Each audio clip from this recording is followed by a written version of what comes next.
Santísima Virgen del Rosario, intercede por nosotros, protege a Guatemala.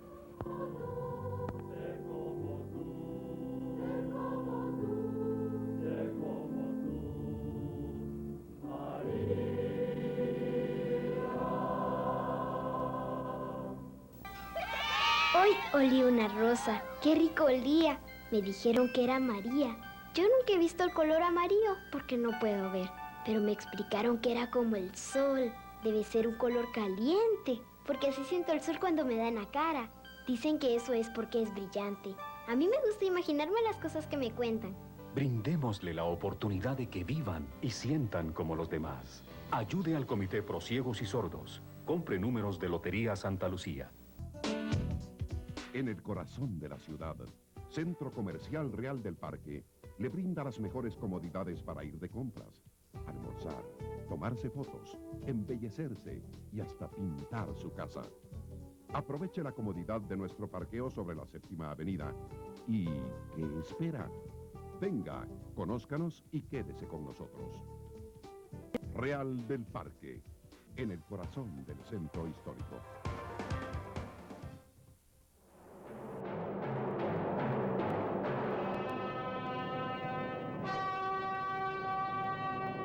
Aseguradora General.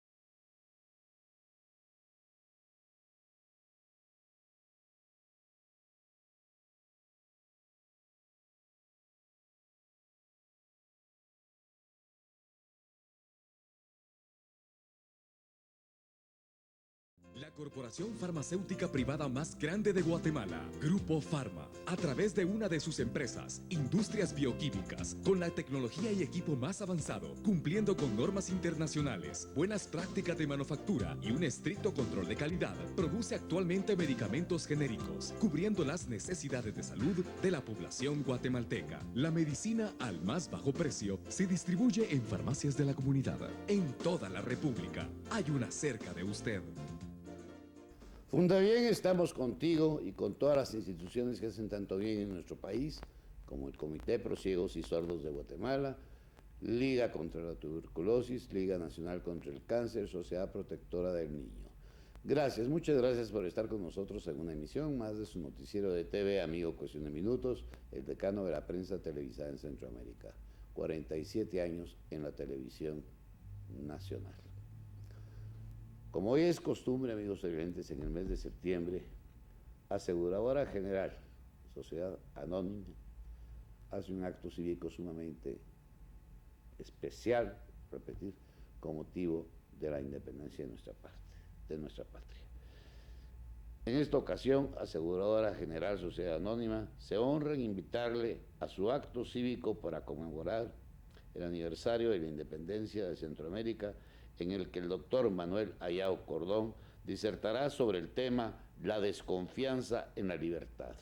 Fecha, viernes 10 de septiembre del 2004, hora 8:30 horas, lugar, edificio sede, 10ª calle 3-17, zona 10, Salones Margarita Aycinena Enoitz, segundo nivel, Guatemala, septiembre del 2004.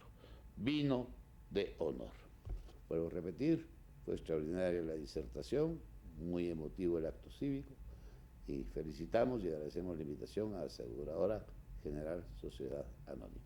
Vivamos este acontecimiento.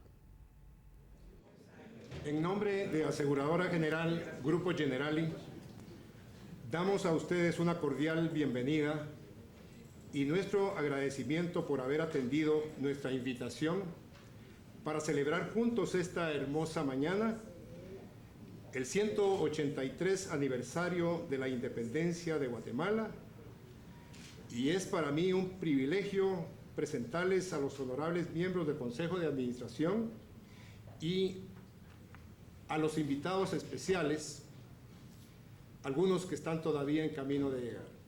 Pero valga hacer una bienvenida especial a la distinguida, excelentísima señora embajadora de México, señora Rosalba Ojeda.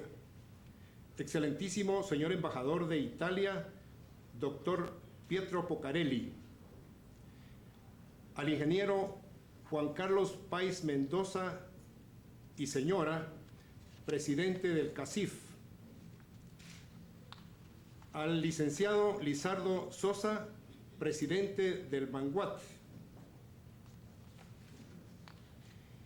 Y a los miembros del Consejo de Administración de Aseguradora General, don Jack Seiner, presidente, y los directores, don señor Enrique Noitze, Rodolfo Noitze y Ricardo Chili. Pido para todos ellos un aplauso, por favor.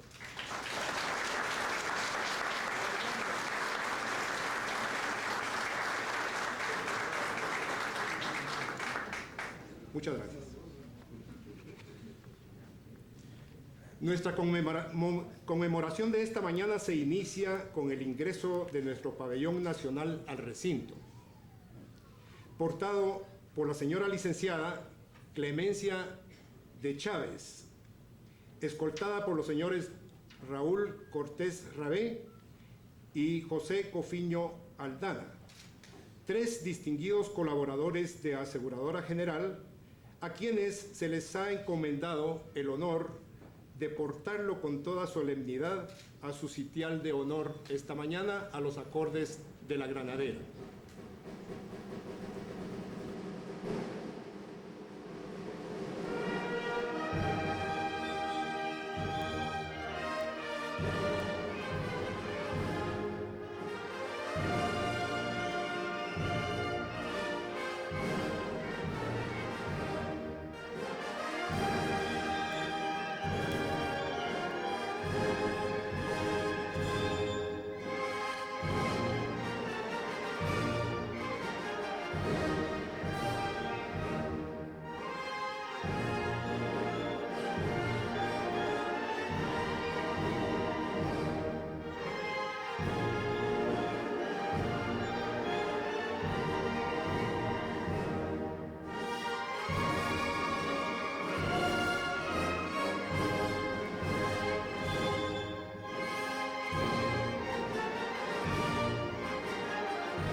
Pueden sentarse, por favor.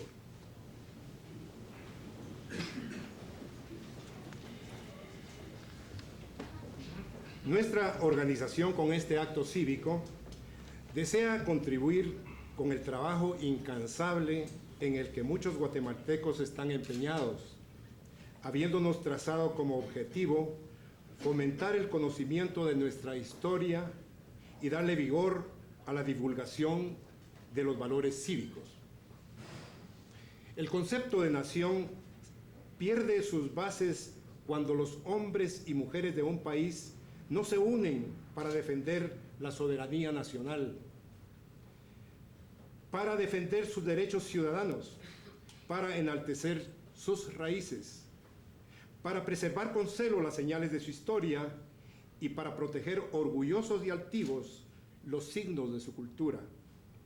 El concepto de nación pierde su estímulo cuando los hombres y mujeres no le cantan a la patria y no le rinden homenaje a sus símbolos de unidad, especialmente en el mes de su independencia.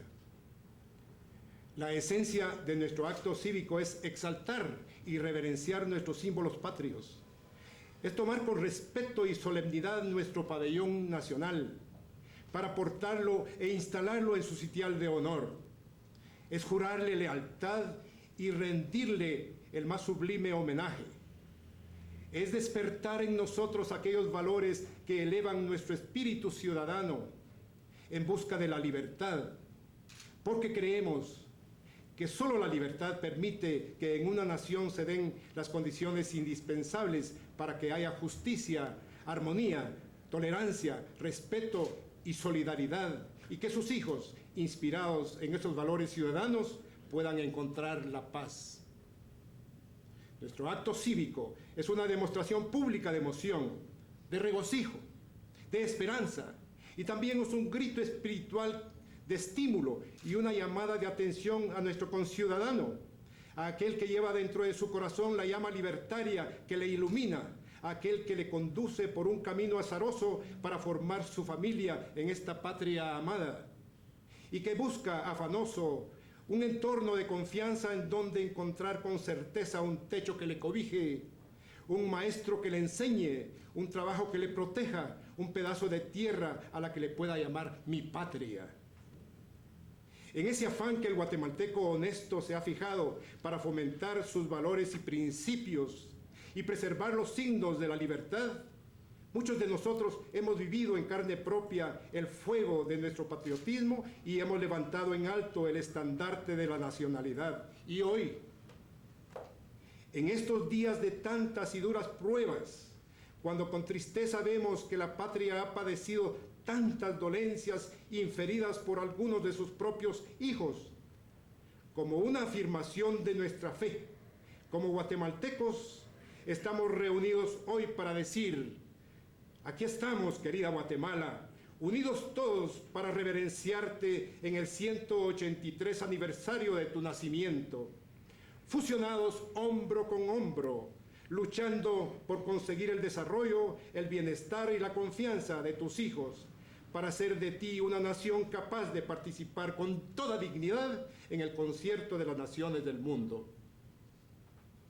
En Aseguradora General, hemos procurado regalarle a nuestra patria durante los últimos 11 años la docta intervención de reconocidos intelectuales para rendirle un justo homenaje en el día de su aniversario, entre quienes se destacan el doctor Jorge Mario García Laguardia en 1993, el doctor Jorge Luján Muñoz en el 94, Monseñor Rodolfo Quesada Toruño en el 95, la doctora honoris causa Teresa Bolaños de Zarco de gratísima recordación en el 96, el licenciado Ramiro de León Carpio, expresidente de la República ya fallecido, en 1997, el doctor Armando de la Torre en el 98, la licenciada Cian Aguado de Sainer en el 99, el ingeniero Francisco Pérez de Antón en el 2000 y el doctor Rigoberto Juárez Paz en el 2001 y el doctor Francisco Villagrán Kramer en el 2002 y el ingeniero Rafael Pérez Riera el año pasado.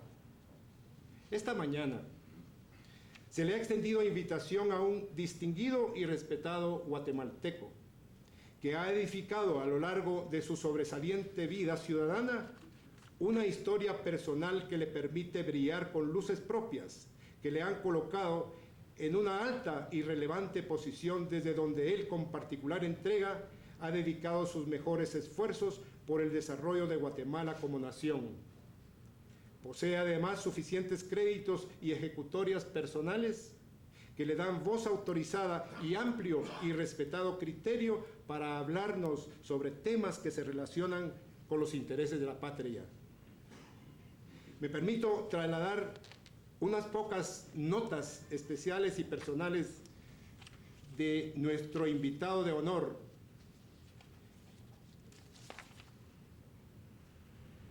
Es guatemalteco, nació el 27 de diciembre de 1925. Casado con doña Olga García en 1948 y son padres de 6 hijos.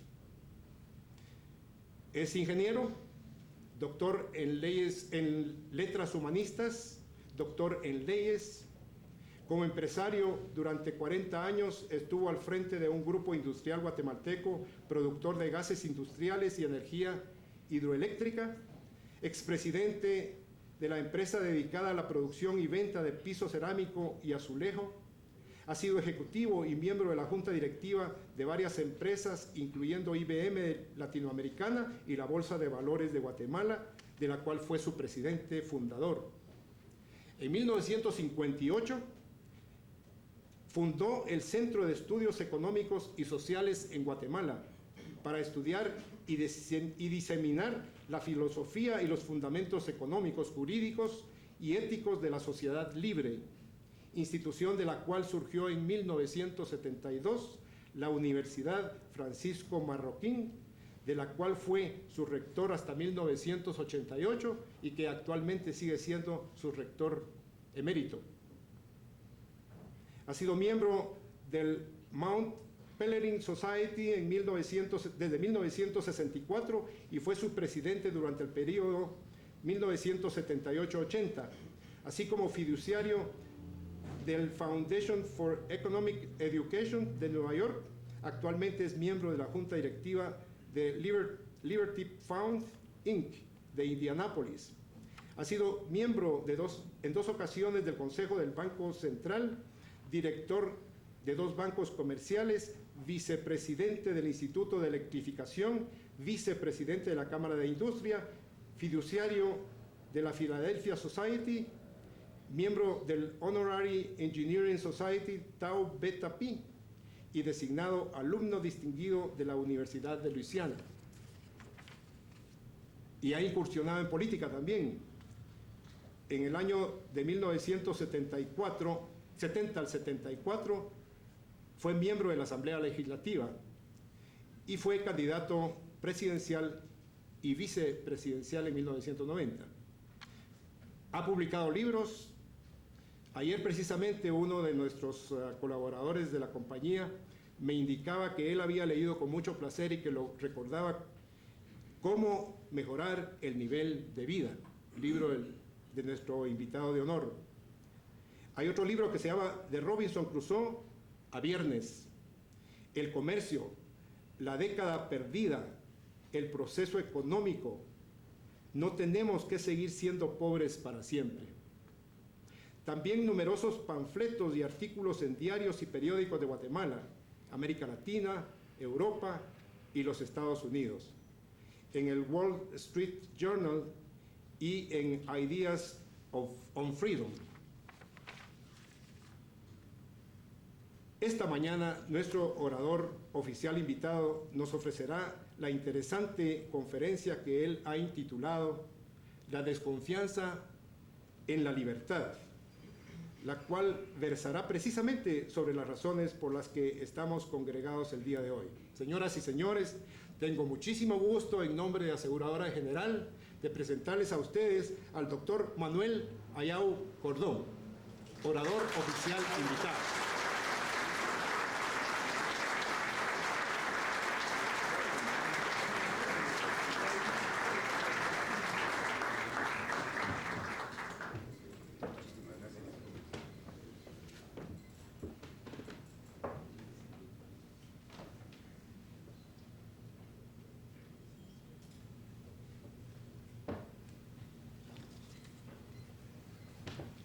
Muy buenos días, señoras y señores. Señor gerente general, don Enrique Neutze, señor presidente, señor Snyder, señores miembros de la Junta Directiva, honorables y distinguidos diplomáticos y funcionarios, señoras y señores. Agradezco la oportunidad que me brinda la empresa Aseguradora General para dirigirles unas palabras en este acto cívico anual celebrando nuestra independencia. El 15 de septiembre de 1821 logramos libertad, pero únicamente en el sentido de independencia política de España. Pero los habitantes no logramos una libertad personal en el sentido de vivir bajo normas de conducta justa, generales, abstractas y recíprocas, pues hasta la fecha no hemos logrado sacudirnos del autoritarismo mercantilista, que bajo variados nombres, monarquía, dictaduras, feudalismo y hasta democracia, que ha caracterizado el mundo desde el advenimiento de la era de la Ilustración, del liberalismo clásico, que promulgaba derechos individuales y democracia, cuáles son sus principales legados. Como más adelante hablaré de libertad individual, obligado está a hacer algunos comentarios sobre los términos empleados. Libertad no debe confundirse con libertinaje. Libertad es un concepto social, pues fuera de sociedad no tiene sentido. Fuera de sociedad tampoco somos libres en el sentido de poder hacer lo que querramos, pues siempre, aunque estemos en una isla solos, confrontaremos limitaciones que nos lo impiden, limitaciones insoslayables que no dependen de la voluntad de otros, sino de la naturaleza humana y de las condiciones del mundo que habitamos, tales como factores naturales, fisiológicos, mentales, históricos, suerte y otros. Pero en tal caso, no por el hecho de no poder hacer cualquier cosa, vamos a sentir que nuestra libertad está restringida. Sentiremos que nuestra libertad está restringida solo cuando una persona ajena por la fuerza nos impide llevar a cabo o nos obligue a hacer algo en contra de nuestra voluntad. Para vivir en una sociedad pacífica, además de los constreñimientos naturales mencionados, evidentemente tenemos que aceptar limitaciones que necesariamente restringen nuestra esfera de acción, cual es el respeto de los iguales derechos de los demás. Cuando hablo de derechos iguales, quiero ser claro que no me refiero a oportunidades iguales. Oportunidades iguales son imposibles en un mundo imperfecto. Unos nacen en Estados Unidos mientras otros en Bangladesh. No tienen la misma oportunidad. Unos nacen con buena salud y otros no. Unos son buenos deportistas, otros no. Unos son inteligentes, otros no. Unos nacen en épocas de bonanza, otros no. Unos tienen padres buenos y otros no. Unos son guapos o bellas, otras no, etc. Hablar de igualdad de oportunidades o de resultados es irreal, utópico, y dadas las diferencias entre las condiciones y cualidades de las personas para lograr iguales resultados, tendríamos que prescindir de la igualdad ante la ley, pues tendríamos que dar trato desigual y compensatorio a las personas en desventaja. El régimen jurídico confronta la disyuntiva entre objetivos excluyentes. O busca igualdad de derechos o igualdad de resultados. Y difícilmente encontraríamos personas a favor de la desigualdad ante la ley, que implica el usar el aparato coercitivo social al gobierno para lograr igualdad de resultados. Se dice mucho que el interés general priva sobre el interés individual, pero nunca debe privar sobre el derecho individual, porque es de prioritario interés general el respeto al derecho individual. La libertad individual no solamente es en sí un valor apreciado por todos, pues sin ella no hay dignidad que valga, sino, como elaboro más adelante, es un instrumento de creación de riqueza general. Es decir, es un instrumento de progreso. Me refiero a la libertad, ¿verdad? No hemos progresado mucho en las últimas décadas. Y entonces surge la pregunta del siglo: ¿por qué somos pobres? Tomemos en cuenta que a principios del siglo pasado la brecha entre nuestra situación económica de los países más adelantados no era tan grande como hoy. Teníamos un ferrocarril para esos tiempos moderno, lo destruimos. Impedimos la electrificación del país y no hicimos carreteras. Con el tiempo nos fuimos rezagando y rezagando. Hoy la brecha entre nuestro país y los países adelantados es mucho más grande que entonces. Entonces teníamos la línea eléctrica segunda más larga del mundo, de Palín a Guatemala, la otra está en Nueva York. Hubo un momento donde teníamos más teléfonos que el Japón per cápita. Cuando surgió el teléfono, aquí se empezaron a desarrollar más rápido. Sin embargo, todo lo que teníamos durante las décadas que privó la ideología de izquierda, para decirle por su nombre, destruimos hasta los aparatos educativos y toda la infraestructura del país. Sugiero que la respuesta a la pregunta de por qué somos pobres es porque desconfiamos y tenemos miedo a la libertad. Y consecuentemente, con la mejor de las intenciones, rechazamos un sistema libre basado en reglas generales de conducta justa, ética, y encargamos a los gobiernos la regulación de las actividades particulares, olvidando que el gobierno no es un ente omnisciente, bondadoso, sino un conjunto de políticos muy humanos que por el momento detentan el poder. Lamentablemente, el resultado de reglamentar las actividades particulares de los ciudadanos en ninguna parte del mundo y en ninguna época ha tenido el efecto deseado, ni en la parte económica en desarrollar a un pueblo de personas responsables. Voy a proyectar unas gráficas del Banco Mundial y de la Corporación Financiera Internacional que relacionan lo que estoy diciendo con los resultados económicos en un país. Por favor, ahí tienen una curva. Esta no es del Banco Mundial, esta es de una fundación que publica el Índice de la Libertad. Ellos, utilizando varios índices para determinar, aunque es bastante arbitrario, pero acercándose al grado de libertad en cualquier país, se ve que mientras más libre, más próspero, mayor es el ingreso de las personas. Gracias. Siguiente. Aquí vemos el efecto libertad económica y crecimiento económico.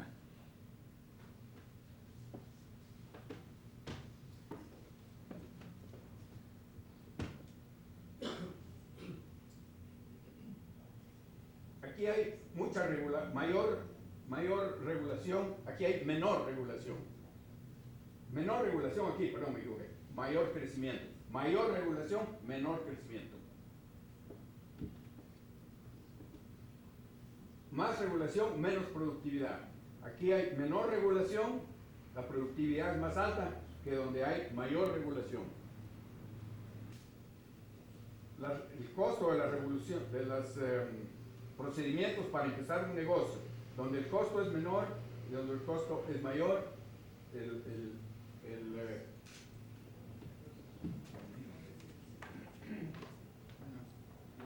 número de procedimientos para empezar un negocio, con pocos procedimientos y con más procedimientos. Los costos para empezar un negocio son mucho mayores, en donde los procedimientos son mayores.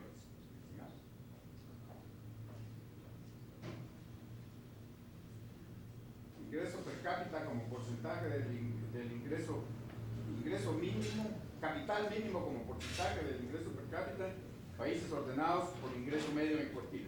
Los ricos requieren menos capital, menos gasto para empezar un negocio que los pobres.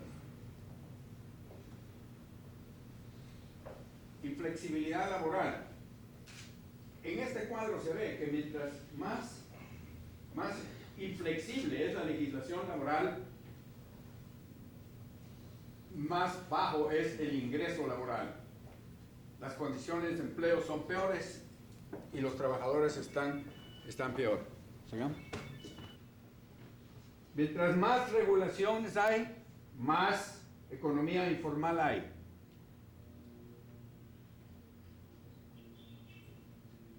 Mientras más regulaciones hay, mayor es el desempleo femenino. Y tomemos en cuenta que las regulaciones se hacen para favorecer a la gente, pero el efecto es precisamente el contrario. ¿Ya estuvo? Ese estudio que se llama Doing Business en 2004 es un estudio a nivel mundial donde utilizaron una cantidad de investigadores en todos los países y la acumulación de datos que tienen es suficiente como para darle una credibilidad total. Y ahí demuestran que los países más regulados, más controlados, son los países más pobres. Ahora, ¿por qué desconfiamos y tenemos miedo a la libertad y tenemos la tendencia a regularlo todo? Antes de contestar, quiero hacer un comentario pertinente. Hay una circunstancia virtuosa y feliz. No tenemos que entender cómo funciona económicamente una sociedad libre.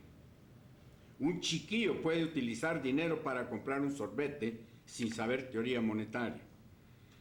Claro, se puede averiguar por qué el chico puede cambiar un pedazo de papel por un sorbete mediante el estudio, porque los vericuetos de la ciencia económica no son simplemente intuitivos o frutos del ingenio, ni tampoco se aprenden en el mundo de los negocios como muchos creen, especialmente los hombres de éxito de negocios. De hecho, ha costado muchos siglos y esfuerzos descubrir las teorías económicas, pero para nuestra suerte bastaría que prive el respeto a la vida, la propiedad y los contratos, y entonces la economía funcionará en forma eficiente. No tenemos que entender de economía. Podemos prescindir de los economistas. Regresando a la pregunta, ¿por qué desconfiamos y tenemos miedo a la libertad? Yo sugiero que la respuesta es porque no tenemos claro cómo es que sí funciona, cómo es que sí logra la productividad social necesaria para minimizar la pobreza y cómo es que es el único sistema que logrará algún día la paz social. Para que esto se llegue a apreciar, no podemos descartar a los economistas. Se salvaron. La libertad individual, entendida como se explicó al principio, además de ser un valor apreciado en sí, es un instrumento de asignación económica de recursos. Y esta asignación económica es imprescindible porque el progreso y el bienestar son precarios. Vivimos en un mundo imperfecto en el que los medios son escasos. Las limitaciones humanas y naturales abundan, donde la información y conocimientos pertinentes sobre todo lo habido y por haber están dispersos en el tiempo y distintas circunstancias. Consecuentemente, esos mismos conocimientos no pueden estar disponibles para ser tomados en consideración a la hora de querer dirigir, controlar, regular una economía. Para decirlo en otra forma, los conocimientos existentes se pueden utilizar solamente donde la gente es libre para utilizarlos. La posibilidad de la planificación económica ya la descartó el mundo después de pagar un alto precio en vidas y riquezas en el intento de practicarla. No me extenderé sobre este tema, pero sí recomiendo el librito El uso del conocimiento de sociedad, traducido precisamente por el doctor Juárez Paz, pero que habla y desarrolla ese tema del uso del conocimiento en sociedad.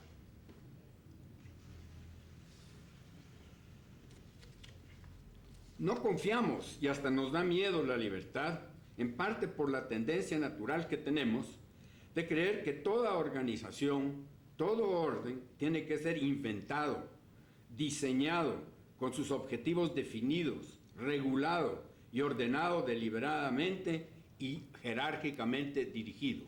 Esa es la idea que todos tenemos siempre en forma natural de los distintos órdenes. Creemos que lo contrario sería caos. No tenemos presente que pueda haber un orden sin diseño ni objetivos, ni un orden sin un orden deliberado, como lo tiene que ser una empresa de negocios, por supuesto, o un ejército, o una iglesia, o un colegio, o un gobierno. No confiamos en un orden social basado exclusivamente en normas de conducta justa. En contraste a los órdenes deliberados,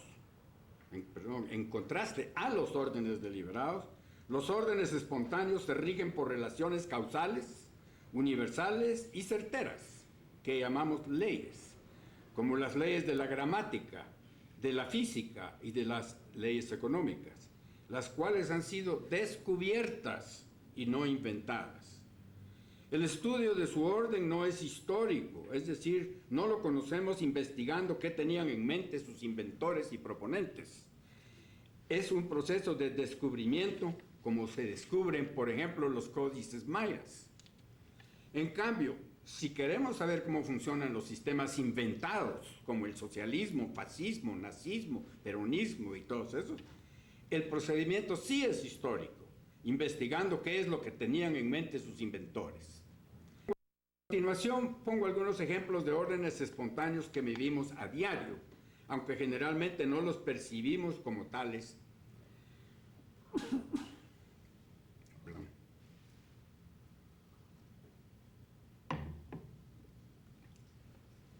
El lenguaje es un orden espontáneo, y es un orden que nos sirve para comunicarnos y para pensar, para razonar.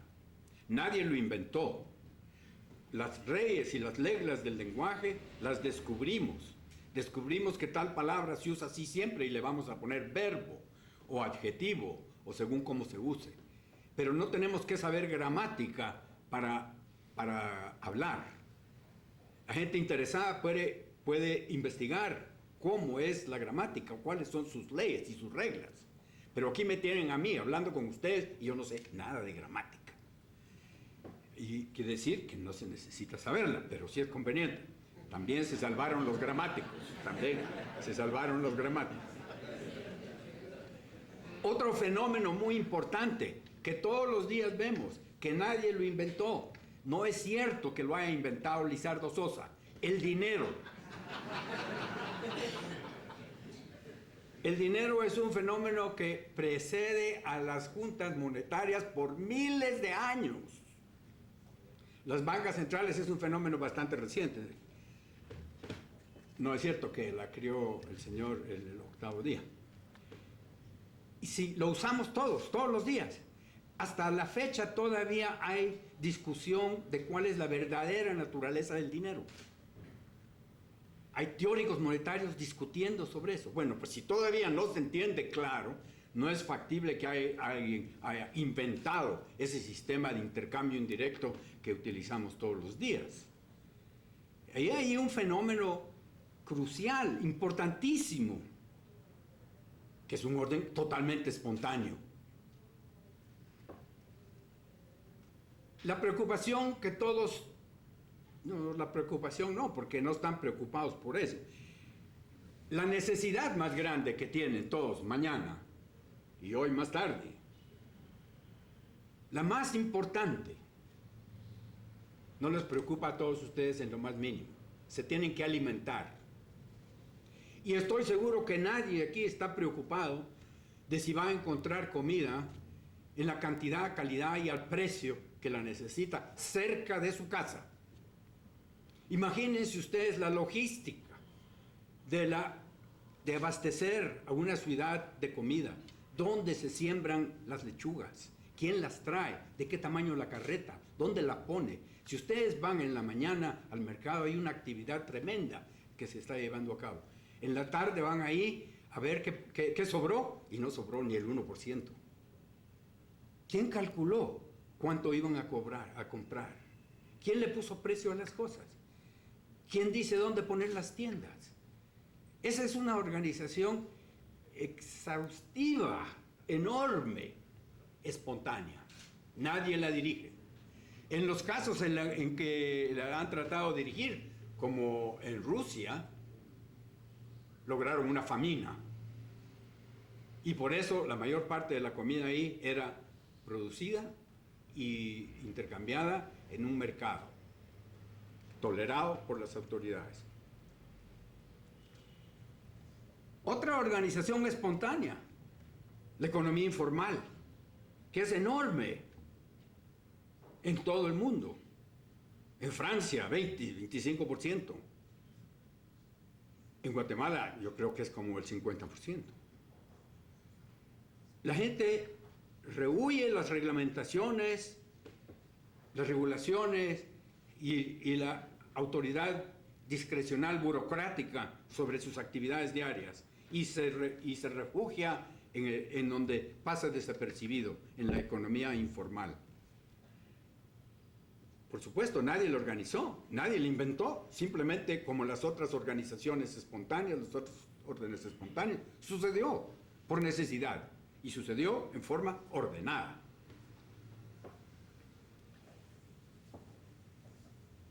Esos órdenes, como dije, no tienen una jerarquía, ni organigrama, ni objetivos definidos.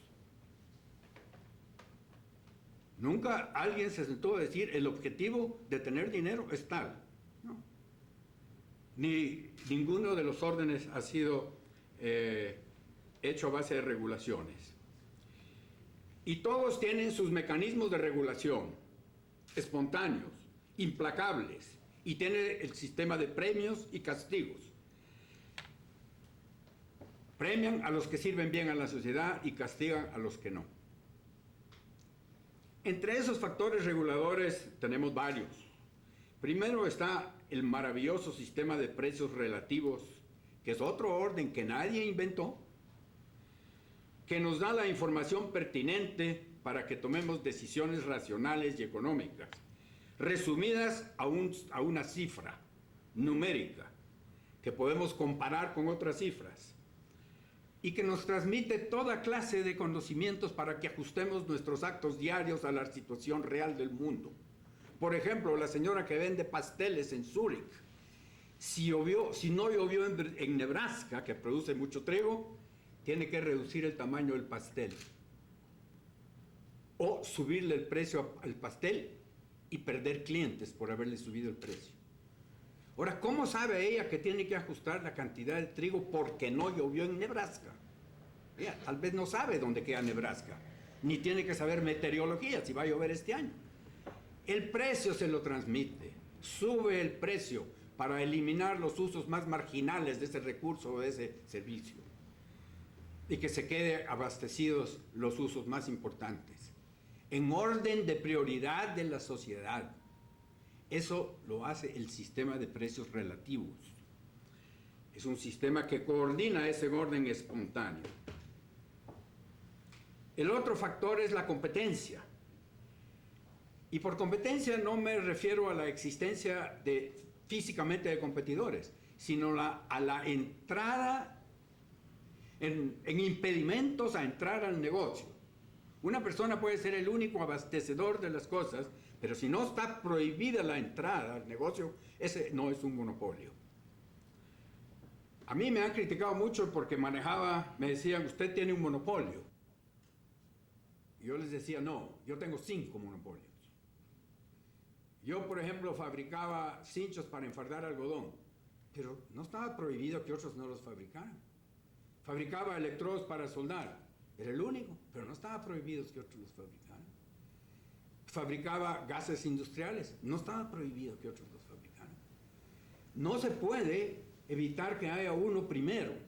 Habría que pasar una ley diciendo se prohíbe que entre el primero hasta que entre el segundo.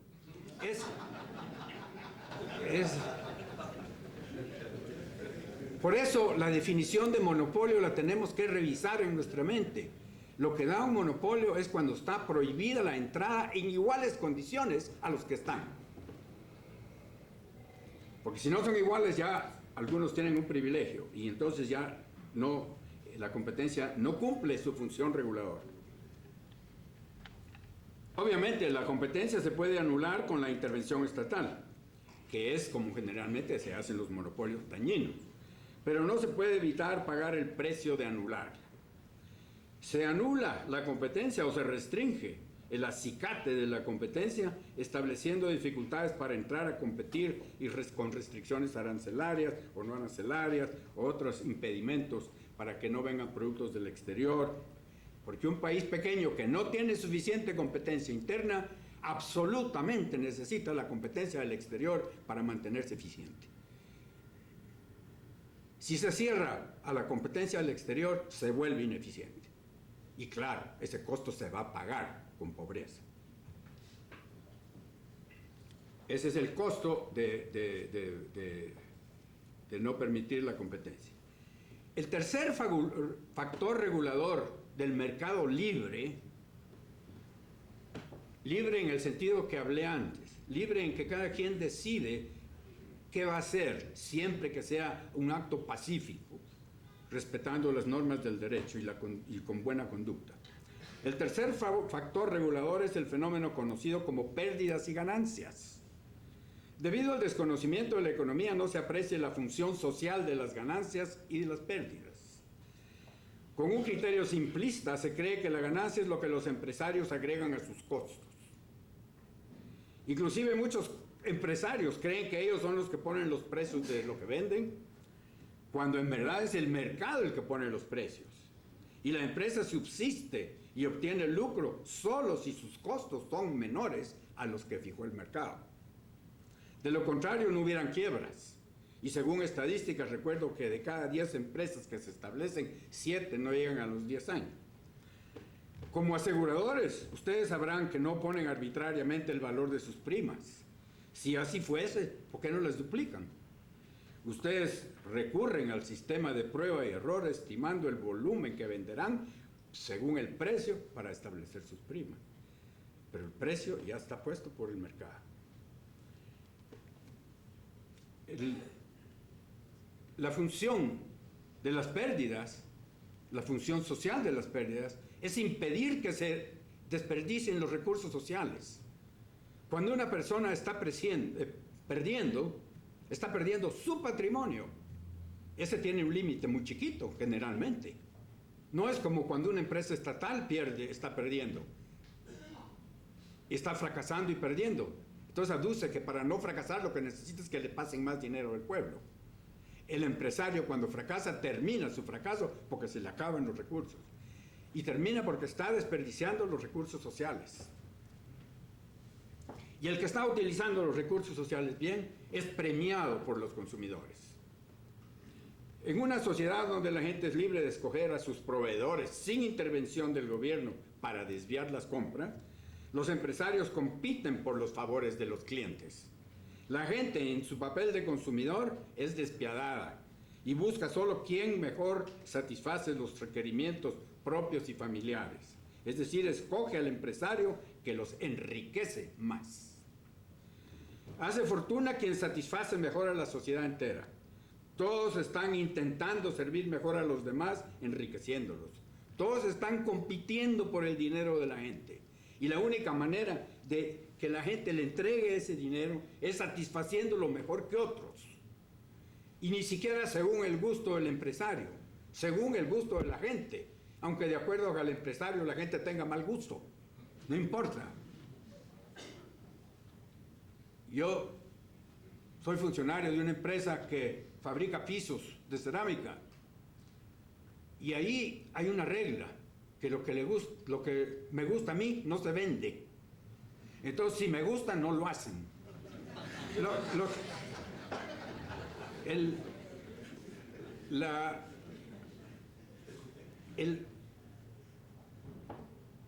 Lo que está tratando de hacer la empresa es satisfacer los gustos de la gente, de los demás, no los míos, a un precio que pueden pagar los demás.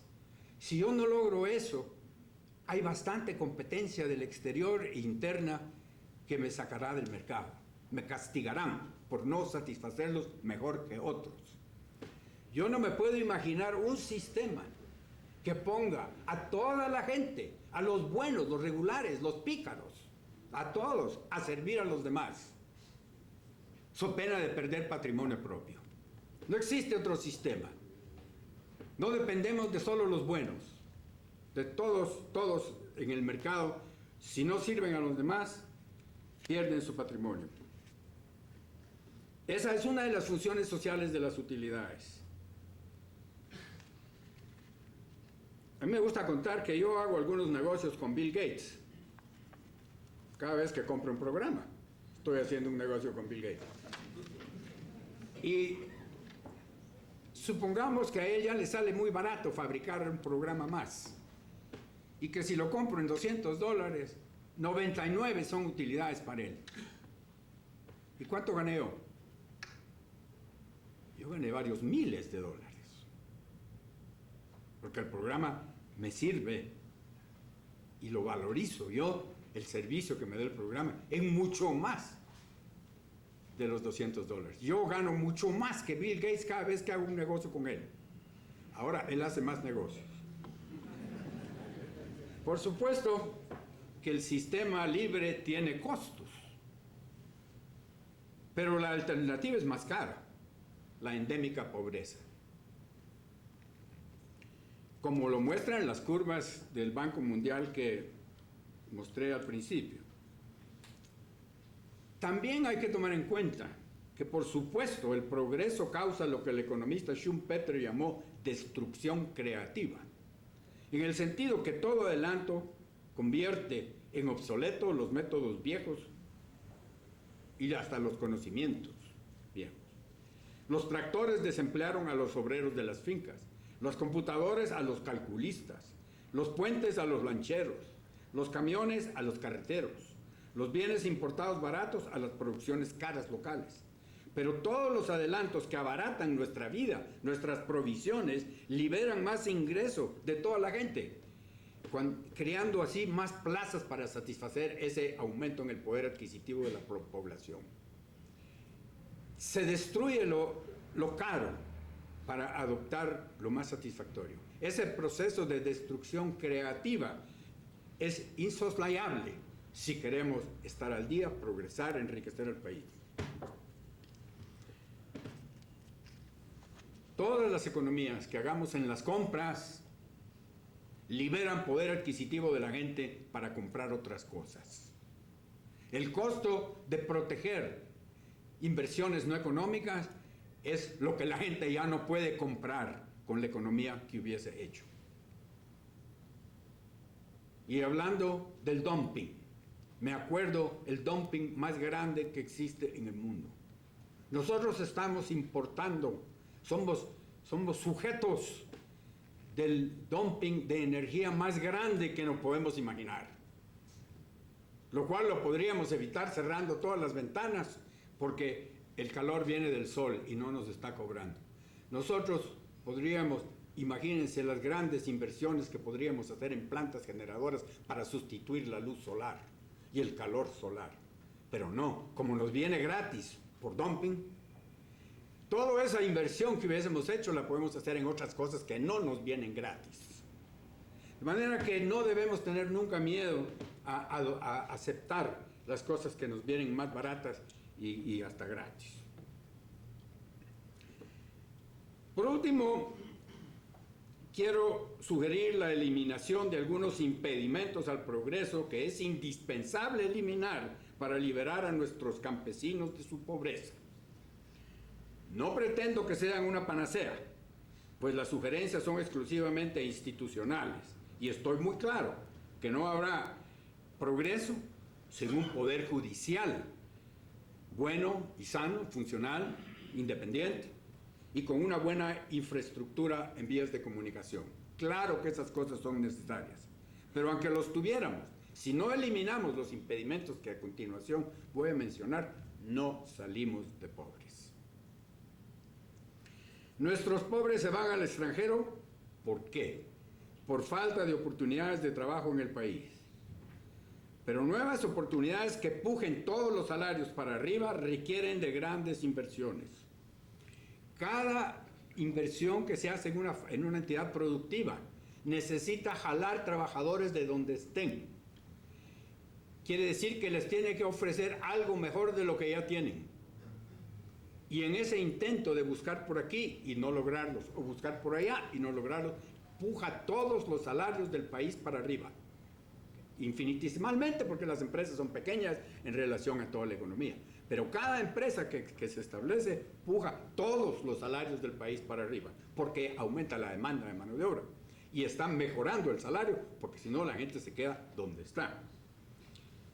Pero cada plaza de trabajo, es decir, el valor de una empresa dividido entre el número de trabajadores que entran a trabajar, requiere muchos millones de dólares, o cientos de miles por lo menos. Para decirles una cifra, en la industria petrolera la inversión por trabajador es cerca de $1 millón. Si ustedes quieren tener una empresa de transporte, la inversión por cada chofer van a ser $200,000. En fin, sin el capital para poner para aumentar la demanda de trabajadores a un nivel mejor que el que tienen, no podemos ofrecer esas oportunidades. Ahora bien, ¿por qué se invierte? ¿Por qué invierte la gente? Porque quiere un rendimiento a su capital. Eso lo sabemos todos. Es decir, el objetivo de invertir no es producir zapatos, no es producir pisos, no es producir nada, es obtener un rendimiento al capital. La productividad se mide con las ganancias. No se mide por cuánto produjo por manzana o cuánto produjo por kilovatio hora. Eso está muy bien, eso hay que estudiarlo y saberlo. Pero en última instancia, la productividad se mide en relación a los recursos empleados. Aquí, el periódico de ayer dice, país entre los peores para hacer negocios.